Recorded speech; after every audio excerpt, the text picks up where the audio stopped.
राधे कृष्ण आप सभी को। आज आपको सुनाती हूँ अहोई अष्टमी की एक पौराणिक व्रत कथा। एक समय की बात है, एक गांव में एक साहूकार अपने 7 बेटे और 7 बहुओं के साथ रहता था। एक बार की बात है कि घर को मिट्टी से लीपने के लिए सातों बहुएं और जो बेटी थी वो मिलकर मिट्टी लेने के लिए गए। मिट्टी खोदते समय साहूकार की जो बेटी थी उसकी खुरपी से स्याहू के बच्चे मर गए। इस पर जब स्याहू ने देख लिया उसे बहुत गुस्सा आया। वो कहने लगी, जिस तरह तूने मेरे बच्चों को मारकर मुझे निसंतान किया है, ऐसे ही मैं भी तुझे निसंतान कर दूंगी। मैं तेरी कोख बांध दूंगी। अब स्याऊ की बात सुनकर वो जो बेटी थी वो बहुत ज़्यादा घबरा गई, रोने लग गई और फिर अपनी सातों भाभियों के पास आई और एक एक करके अपनी भाभियों से कहने लगी कि भाभी भाभी मेरे बदले तुम अपनी कोख बंधवा लो। जितनी भाभियां थी सबने मना कर दिया, लेकिन जो सबसे छोटी वाली भाभी थी वो सोचने लगी कि अगर मैं ऐसा नहीं करूँगी तो सासू माँ नाराज़ हो जाएंगी। इसलिए जो सबसे छोटी वाली भाभी थी वो ननद के बदले अपनी कोख बंधवाने के लिए तैयार हो गई। इसके बाद से सबसे छोटी वाली बहू के जब भी कोई संतान होती तो 7वें दिन ही वो संतान मर जाती। अब जब भी होली अष्टमी का त्यौहार आता, उसकी सारी जेठानियाँ उस दिन व्रत करती, पूजा करती, कथा सुनती, खूब तैयार होती, खूब पकवान बनाती और जो सबसे छोटी वाली बहू थी वो बेचारी अपने घर में रोया करती थी। ऐसे ही समय बीतता गया। अब एक बार जो छोटी वाली बहू थी उसने ब्राह्मण को बुलवाया और उनसे इस बात का इलाज पूछा कि ऐसे ऐसे सारी बातें बताई। तो ब्राह्मण कहने लगा कि ये जो तुम्हें श्राप मिला है इसका बस एक ही रास्ता है, तुम्हें जो सुरई गाय है उसकी सेवा करनी पड़ेगी। आगे बताने लगे कि सुरई गाय और स्याऊ ये दोनों आपस में सहेलियां हैं, इसलिए अगर सुरई गाय के कहने पर स्याऊ तुम्हारे बच्चे छोड़ दे, जो उसने श्राप दे रखा है वो उसको वापस ले ले, तो तुम्हारे बच्चे जीने लग जाएंगे। पंडित जी की ऐसी बात सुनकर जो छोटी बहू थी उसने अगले ही दिन से सुरई गाय की सेवा करनी शुरू कर दी। अब वो छोटी बहू रोजाना सुबह तड़के उठ जाती। सुबह तड़के उठ के जो गाय के आसपास की जगह होती है वो साफ करके आती, गाय का गोबर उठाती, गाय को चारा डाली आती, उसके पीने के लिए साफ पानी भरी आती। उधर दूसरी तरफ वो सुरई गाय सोच में पड़ गई। सुरई गाय सोचने लगी कि ये सुबह सुबह रोजाना मेरे आसपास इतनी साफ सफाई कौन कर जाता है, कौन सुबह मेरे पीने के लिए साफ पानी भर जाता है, ये तो मुझे देखना पड़ेगा कि कौन मेरी इतनी सेवा कर रहा है। अगले दिन देखने के लिए सुरई गाय सुबह ही उठ गई और उसने देखा कि ये सबसे छोटी बहू है साहूकार की, जो रोजाना मेरी इतनी सेवा कर रही है। तब वो सुरई गाय साहूकार की बहू से पूछने लगी, सबसे छोटी वाली बहू से, कि तुम मेरी इतनी सेवा क्यों कर रही हो, बताओ तुम्हारे मन में क्या बात है, तुम कुछ कहती भी नहीं हो। तब वो जो छोटी बहू थी उसने सारी बात बताई। कहने लगी कि स्याऊ ने मेरे को ऐसे ऐसे श्राप दे रखा है जिसकी वजह से उन्होंने मेरी कोख बांध रखी है, इसीलिए मेरे बच्चे जीते नहीं हैं। इतनी बात बताकर खूब रोने लग गई। सुरई गाय के पैरों में पड़ गई कि हे माता, आपकी वो सहेली हैं, इसलिए आप उनसे कह के मेरी कोख छुड़वा दो। सुरई गाय कहने लगी कि ना बेटा, तू रो मत, चिंता मत कर, जो स्याऊ है वो तो बहुत दूर रहती है समुद्र पार करके, चल मैं तुझे अपने साथ उसके पास लेकर चलती हूँ। चलते चलते रास्ते में दोनों जनी थक गईं और थोड़ी देर के लिए विश्राम करने के लिए किसी पेड़ के नीचे बैठ गईं। अब जिस पेड़ के नीचे वो बैठे हुए थे उसी पेड़ के ऊपर गरुड़ पंखनी का घोंसला था। उसके उस घोंसले में गरुड़ पंखनी के छोटे छोटे बच्चे थे। वहां पर बैठे बैठे थोड़ी देर बाद छोटी बहू क्या देखती है कि एक सांप लर करता हुआ आ रहा है। वो जो गरुड़ पंखनी के बच्चे थे उनको खाने के लिए आ रहा था। छोटी बहू समझ गई कि ये तो खा जाएगा इन बच्चों को, इसलिए छोटी बहू ने उस सांप को मार दिया। वहां पर खून खून हो गया। अब थोड़ी देर बाद वहां पर गरुड़ पंखनी आई। गरुड़ पंखनी आई तो गरुड़ पंखनी ने देखा कि पेड़ के आसपास तो सारे में खून बह रहा है। अब वो सोचने लगी कि ये बैठी हुई है यहाँ पर छोटी बहू, और उसने सोचा कि इसी ने ही मेरे बच्चों को मारा है, और उसको बहुत गुस्सा आया। गुस्से के मारे वो खूब अपनी चोंच से उस छोटी बहू को मारने लगी, चोंच चुबाने लगी उसके खूब। तब छोटी बहू कहने लगी कि तुम मुझे मारो मत, पहले मेरी बात सुनो। कहने लगी हाँ बोल। कहने लगी मैंने तुम्हारे बच्चों को मारा नहीं है, मैंने तो तुम्हारे बच्चों को बचाया है। कहने लगी कैसे? तब उसने बताया कि यहाँ पर एक सांप आया था और वो तुम्हारे बच्चों को खाना चाहता था, इसीलिए मैंने उस सांप को मार दिया, ये उसका खून बह रहा है। उसकी इतनी बात सुनकर गरुड़ पंखनी खुश हो गई, जल्दी से अपने बच्चों को देखने के लिए भागी। देखा तो बच्चे बिल्कुल ठीक हैं।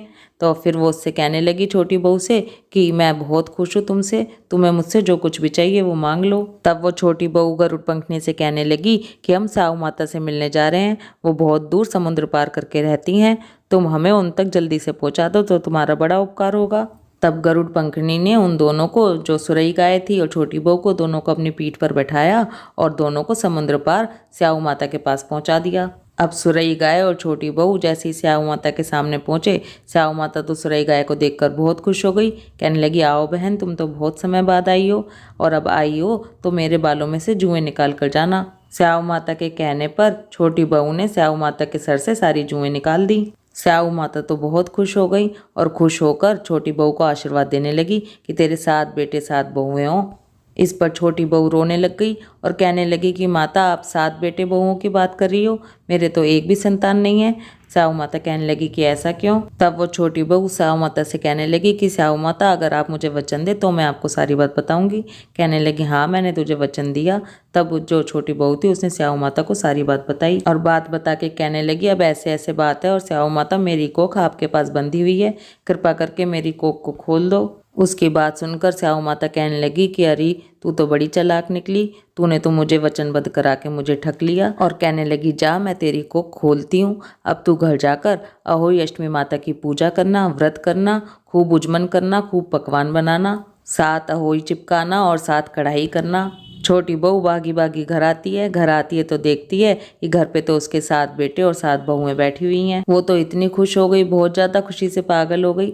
फिर उसने अहोई अष्टमी का खूब पूजा करी, अहोई अष्टमी का पूजन किया, व्रत किया, माता की तस्वीर लगाई, खूब कढ़ाई करे, उजमन करे। उधर दूसरी तरफ जो बाकी की 2 जेठानियां थी वो कहने लगी, चलो जल्दी जल्दी पूजा पाठ कर लो और बना खा लो, नहीं तो छोटी बहू अभी रोना चालू कर देगी, उसका रोना धोना शुरू हो जाएगा। जब बहुत देर तक छोटी बहू के रोने धोने की आवाज़ नहीं आई तो जेठानियां परेशान होने लगी कि आज कैसे नहीं रोई। तब उन्होंने बच्चों को भेजा कि जाके पता करके आओ क्या बात है। बच्चे भागे भागे गए और आगे कहने लगे कि माँ चाची के घर तो आज बड़े उजमन हो रहे हैं, उनके यहाँ तो कढ़ाई चढ़ के खाना बन रहा है। बच्चों की बात सुनकर अब छेयों की छेयों जेठानी भागी छोटी बहू के घर की तरफ कि देख के आए क्या बात है। वहाँ पर जाकर देखा तो उससे कहने लगी कि तूने अपनी कोख कैसे छुड़वाई, तेरी कोख तो बंदी पड़ी थी और अब देख तेरे घर में 7 बेटे 7 बहुएं बैठी हैं, ऐसा तूने कैसे किया? तो वो कहने लगी कि बस भाभी, स्याऊ माता ने मेरे ऊपर कृपा करी है और मेरी कोख खोल दी।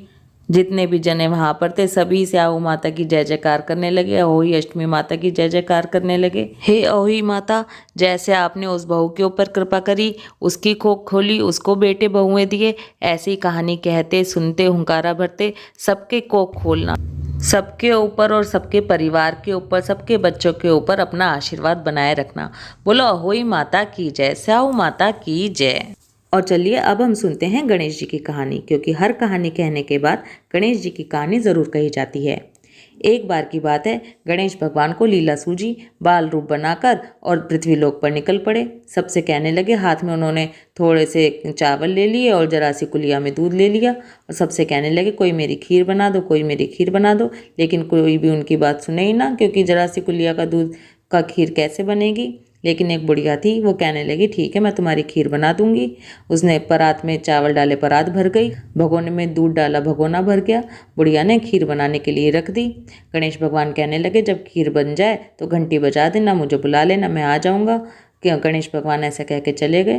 बुढ़िया ने खीर चढ़ा दी। खीर तो इतनी बढ़ती जाए, जितने बुढ़िया के घर के बर्तन थे सब भर गए खीर से। खीर बन के रखी गई। अब जो बुढ़िया की बहू थी उसको भूख लगी तो उसने दरवाजे के पीछे बैठ के कटोरे में थोड़ी सी खीर खा ली। जब खीर बन गई फिर वो बुढ़िया ने घंटी बजाई कि आ जाओ रे गणेश जी भोग लगाओ, आ जाओ रे गणेश जी भोग लगाओ। गणेश जी आ गए। गणेश जी से कहने लगी बुढ़िया कि गणेश जी भोग लगा लो। गणेश जी कहने लगे, मैंने तो लगा लिया, खा ली खीर। कहने लगी, तुमने कब खाई? तो कहने लगे कि जब तेरी बहू ने खाई तब मैंने खाई। कहने लगी बुढ़िया कि अब क्या करूं? कहने लगे कि बची हुई खीर के खूब भंडारे कर, खूब जगह जगह बांट। खूब जगह जगह खीर बांटने लगी, खूब भंडारे करने लगी। ऐसे करते करते राजा को भी पता चल गया कि बुढ़िया तो बहुत भंडारे कर रही है खीर के। उसने बुढ़िया को दरबार में बुलाया, पूछने लगे क्या बात है। बुढ़िया ने सारी बात बताई तो कहने लगे, वो जो खीर का भगोना बच रहा है तुम्हारा वो हमारे पास ला कर रखो, महल में मंगवा लिया। अब जैसे ही खीर का भगोना राजा के यहाँ पहुँचा उसमें तो कीड़े मकोड़े होने लगे। ये देखकर राजा तो परेशान हो गया। उसने वो खीर का भगोना वापस बुढ़िया के घर ही भेज दिया। अब जैसा वो पहले था वो फिर से वैसा ही हो गया। अब वो फिर पूछने लगी कि गणेश जी खीर तो अब भी बच गई, अब क्या करूं? तो गणेश जी ने कहा कि झोपड़ी के कोने में गाड़ दे ये खीर बची हुई। बुढ़िया ने ऐसे ही किया। ऐसा करके बुढ़िया रात को सो गई और गणेश जी उसकी झोपड़ी को लात मारते हुए अंतर्ध्यान हो गए। अगले दिन जब बुढ़िया उठी तो उसे अपनी झोपड़ी महल में बदली हुई दिखाई दी। झोपड़ी की जगह महल खड़ा हो गया। जहाँ खीर के बर्तन गाड़े थे, खीर गाड़ी थी, वहाँ तो हीरे जवाहरात जगमगा रहे थे। गणेश जी की कृपा जानकर बुढ़िया बहुत प्रसन्न हो गई। हे गणेश जी महाराज, आपने जैसा फल बुढ़िया को दिया वैसा सबको देना। कहानी कहने, सुनने और हुंकारा भरने वाले सबके घर ऐसे ही भंडारे भरना। बोलो गणेश भगवान की जय।